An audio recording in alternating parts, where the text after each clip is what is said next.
Alors pour commencer, je vais essayer de vous expliquer la différence entre la carte et le papier. Alors je vais commencer par vous le montrer sur ma Crux, tout simplement parce que ma Crux au départ est encore en version d'origine.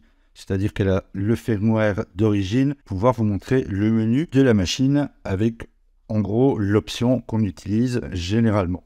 Ensuite, je vous montrerai sur les autres le fonctionnement, étant donné que les autres, elles sont sur Clipper et les deux autres machines ont aussi un capteur de nivellement. Un BL Touch pour une et le système de chez Tronxy pour l'autre. Vous verrez du coup que avec ou sans, ça fonctionne très bien. Donc première chose à savoir, c'est que pour que la carte fonctionne, il faut absolument que sur vos machines, vous soyez en possession de ces molettes. C'est les molettes de réglage du plateau. Petit aparté aussi, étant donné que je vais le faire sur les autres machines, pour répondre à une des questions qu'on m'a déjà posées, la petite remarque qu'on m'a déjà faite aussi, moi j'ai un capteur de nivellement, donc je n'en ai pas besoin. Sachez que cette opération-là, que ce soit avec la feuille ou avec la carte, c'est dans tous les cas la première chose que vous devez faire avant de continuer ou de démarrer une impression. Le capteur de nivellement, comme le BL Touch et autres, c'est pas l'objet miracle, c'est pas une solution miracle, ça compense effectivement les défauts du plateau, mais si votre plateau est vraiment trop déréglé, le BL Touch ou autre, ça ne fera absolument aucun effet. Il y a une tolérance sur les BL Touch qui est à peu près, si je me souviens bien, de 0,8, donc c'est-à-dire un écart entre deux points de 0,8, que ce soit en positif ou en négatif. Au-delà de ça, le BL Touch ne fera absolument aucun effet et ne pourra absolument pas corriger le défaut du plateau. Donc dans tous les cas, le passage par la feuille ou maintenant ici par la carte est une étape obligatoire. Je vais donc vous montrer dans le menu en prenant d'abord le papier, ce qui est la base le plus classique, ce que tout le monde connaît. Donc pour ça, je vais me rapprocher un petit peu comme ceci, hop, à essayer de vous montrer dans le menu à quoi ça correspond. Alors moi sur la Tronxy, je crois que c'est ici dans outils, voilà, ici il y a nivellement et on a la manuelle. Et donc vous voyez, il y a les 5 points et la machine va venir faire les 5 points où elle va attendre en fait que je prenne mon petit papier et que je vienne gratouiller en dessous. Alors je vais sélectionner le premier point, je vais venir passer mon papier. Ici il n'est pas réglé du tout, il est trop écrasé. Donc avec la molette, alors j'espère que ça passera comme ça, comme ceci, et on vient faire pour que ça gratouille un petit peu. Ça accroche, mais pas trop. Je vous fais pas tous les autres points, vous avez compris le système, de toute façon je vais le refaire avec la carte. Alors maintenant, avec la carte, on va passer par l'option G-Code. Alors qu'est-ce que ça change? En fait, pas grand-chose, hormis le fait que c'est automatisé et prévu pour la carte. Le but va être le même, c'est de faire les 4 points et de régler par rapport à la carte. Je vais donc ici dans Impression, alors désolé, il y a du reflet, alors j'espère que vous le verrez quand même bien. Je vais donc lancer le fichier qui correspond à la Crux One, qui est donc une 180 par 180 plateau. Et ce qui va se passer, la machine va faire les 4 coins automatiquement. Je vous détaillerai un petit peu plus dans l'autre partie, la partie du G-Code pour faire les modifs si nécessaire. Mais en gros, le principe, c'est que quand on va placer la carte là, avec la buse au niveau de la cible, quand on vient faire l'appui sur le bouton, la LED va tout simplement s'allumer. Alors, vous pouvez la prendre en main et tester. Vous sentez qu'il y a un espèce d'arrêt qui va faire que la LED s'allume ou pas. Une fois que ce petit bouton a passé ce passage d'arrêt, il devient extrêmement sensible. Et par rapport à la feuille de papier où voilà, il faut que ça gratouille un petit peu, mais on n'est jamais sûr de gratter de la même façon sur les 4 points. Ici, avec la carte, le déclencheur se fait toujours au même moment et vous allez voir que c'est beaucoup plus simple à gérer. Alors, encore une fois, je vous rappelle, c'est gadget. Il y en a qui préfèrent 100 fois le papier. Donc, je lance mon fichier d'impression. Elle va se faire un petit home tranquille pour venir se placer sur le premier point. Alors, moi, ici, j'ai juste modifié un petit peu le G-Code pour avoir vraiment le temps de vous montrer. Les 10 secondes ici qui sont au départ ne le font pas, mais si je le laissais tourner normalement, je ne pouvais pas vous expliquer. Donc je viens placer sous la buse mon petit bouton et je vais desserrer mon plateau jusqu'au moment où je vais arriver au cran comme ceci.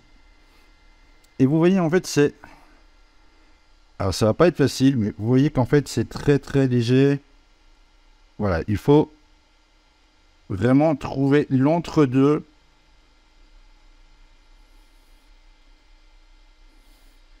Où elle va légèrement clignoter. Et ainsi de suite, elle va passer sur les autres points. Je reglisse. Vous voyez qu'ici, hop, c'est trop. Elle est déjà allumée. Je vais pouvoir resserrer. Et dès que je vois que ça clignote légèrement, eh ben, je suis bon. Voilà.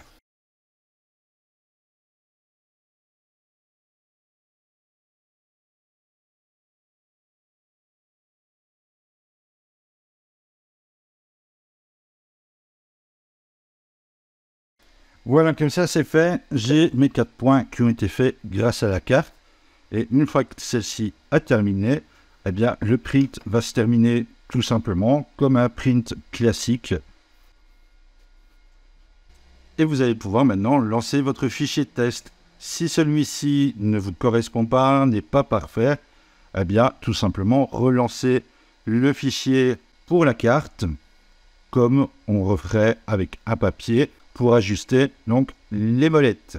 Autour maintenant de ma U30, j'en profite, j'ai fait plein de petits travaux dessus, donc c'est un peu le bordel autour. Elle dispose d'un capteur de nivellement donc, qui est censé cartographier mon plateau. Elle tourne sur Clipper et du coup ça va me donner aussi l'occasion de vous montrer une petite différence en image entre l'avant, là maintenant que j'ai chipoté avec, et une fois que la carte sera passée, vous aurez un visu du plateau approximatif pour voir la différence entre l'avant et l'après. Je vais le faire en accéléré sur celle-ci, étant donné que je vous ai déjà montré toute la démarche à suivre sur la Crux. Et je vous montrerai surtout après donc la différence entre les deux.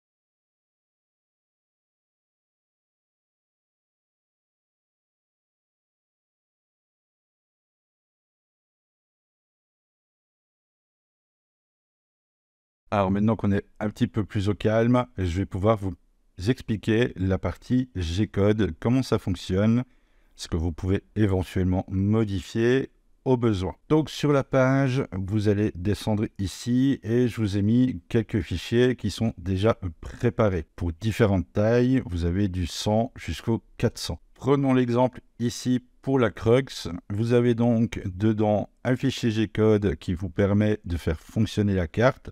Donc c'est ce que vous avez vu précédemment dans la vidéo. Elle fait les 4 coins et vous avez le temps de régler donc les molettes pour que la lampe s'allume légèrement. Et vous avez ici 2 fichiers de test donc qui sont des fichiers à imprimer par la suite pour voir le rendu de votre première couche.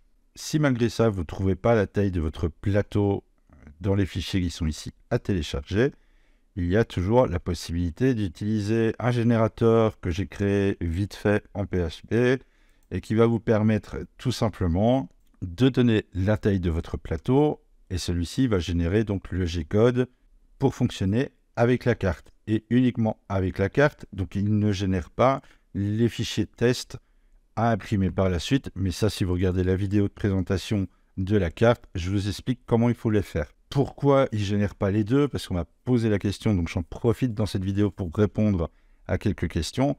Eh bien, tout simplement parce que je ne sais pas le faire. Je n'ai pas les capacités pour générer ce genre de fichier. J'ai déjà cherché pour pouvoir vous générer le fichier qui vous permet d'utiliser la carte. Et donc, malheureusement, je n'ai pas les compétences pour faire plus. Du coup, ici, je vais générer par exemple le fichier pour la U30 qui est donc un plateau de 220 par 220. Vous générez le G-code et pour l'enregistrer, vous faites enregistrer le lien sous et il enregistre le G-code. Alors, vous voyez, je l'ai déjà généré ici. Je vais vous le montrer tout de suite après. Si vous cliquez tout simplement sur le lien, vous allez arriver tout simplement au G-code.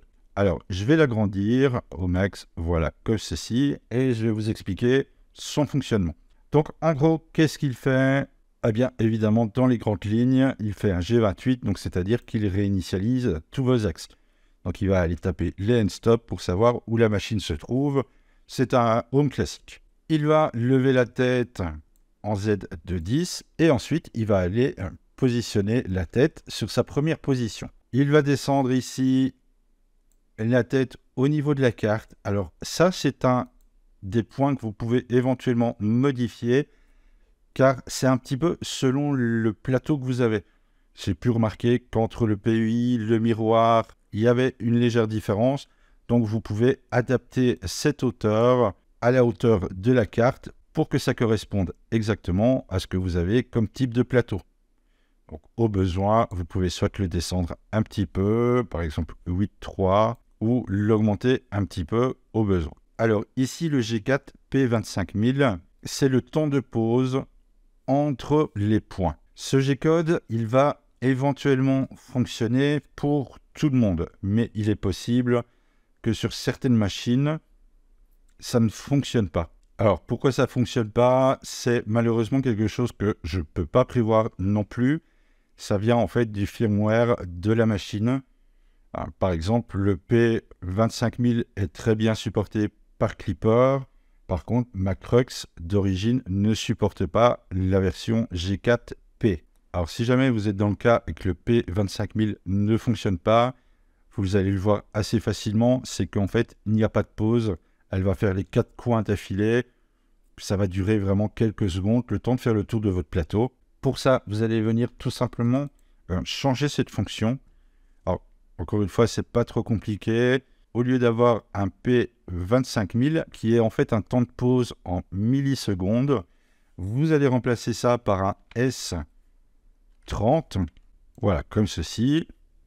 Et en fait, là, c'est tout simplement une conversion S pour seconde. Vous mettez le temps que vous voulez juste derrière.